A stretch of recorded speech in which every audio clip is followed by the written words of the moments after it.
الله وایي چې والله خیر الرازقین زه یم ای بنده په ورکړه باندې نه کېږي خو دروغ به نه وایه خلاصو کبار کوم او فینم په خلاصو شي او ګاډي نه تدریخ منګ ډیره وړوکې اداره ده چې کله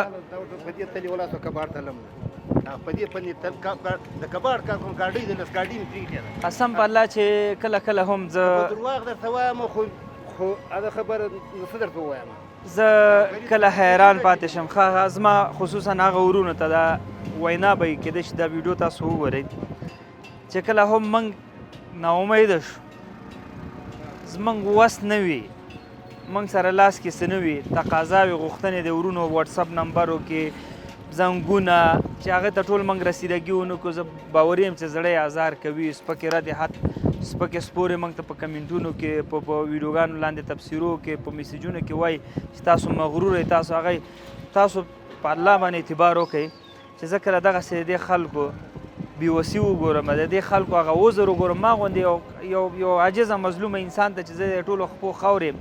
داسې یو ښایسته ږیرې مبارک سړی یو سپین ږیری زما د پلار په ځای چې زه د هغه ږیره مچوکم هغه ما ته عذر کوي چې زما بچي نهاره دي زه یم څه الله دې رحم په دې ملک باندې وکړي الله دې رحم په دې وطن باندې وکړي نو زه به فقط تاسو ته دا وایم خصوصا هغه خلکو ته چې تاسو مال او دولت لرئ تاسو ته الله تعالی هر څه درکړي دي دا کوئ چې الله تعالی بیرته ډېر زر درنه واخلي دا په هغه صورت کې اخیستل کېږي چې کله ته خپل زړه کې خپل په ذهن کې دا خبر راولې چې دا ما ګټلي دي ما ته هېڅ هم نه یو والله چې یو ورځ موږ او ستاسو دا خېټه بنده شوه او دسماته یې مو پاک هغه عامه اصطلاح کې بیرته او دسماته یې مو بند شو په الله قسم تا ته د بیا خپل ارزښت معلومیږي چې ته انسان یې څه شی چې ستا چغې او سورې کم ځای ته رسیږي لږ په دې ګریوان کې فکر وکړو که نه هغه حق چې د دغه خلکو په موږ او تاسو دی الله تعالی موږ ته تعین کړی دی که هغه ته ورکړې که نه په الله قسم چې تا ته به دا ضرورت نه وي ته د خوب ګولۍ وخورې او ته ویده شې تا ته به دا ضرورت نه وي چې ته به وویرېږې څوک به مې اختطاف کړي ځکه دا وعده د الله در سره ده چې صدقات هغه د بلاو مخه نیسي دا به ضرورت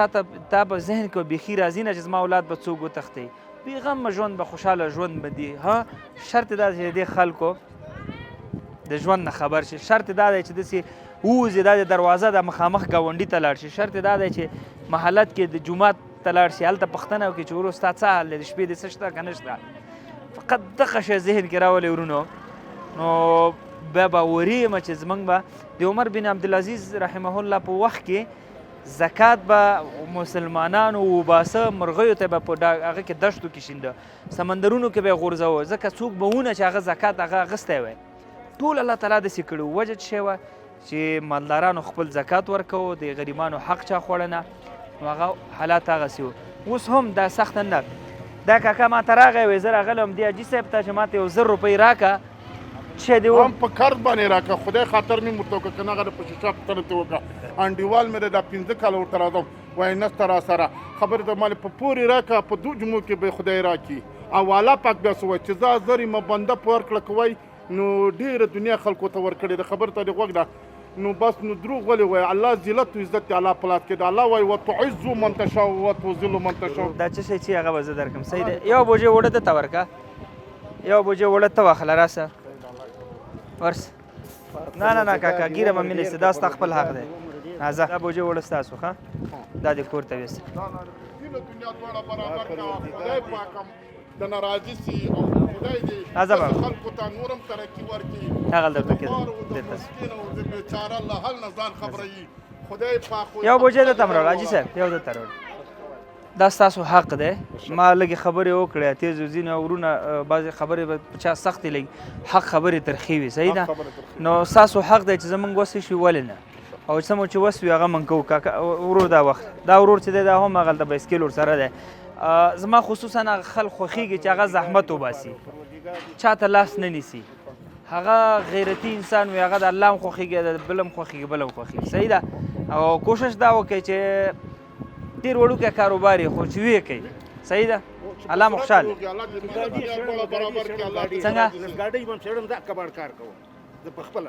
شکر دی چې دونه الله پخې روغې درکړي بدن نور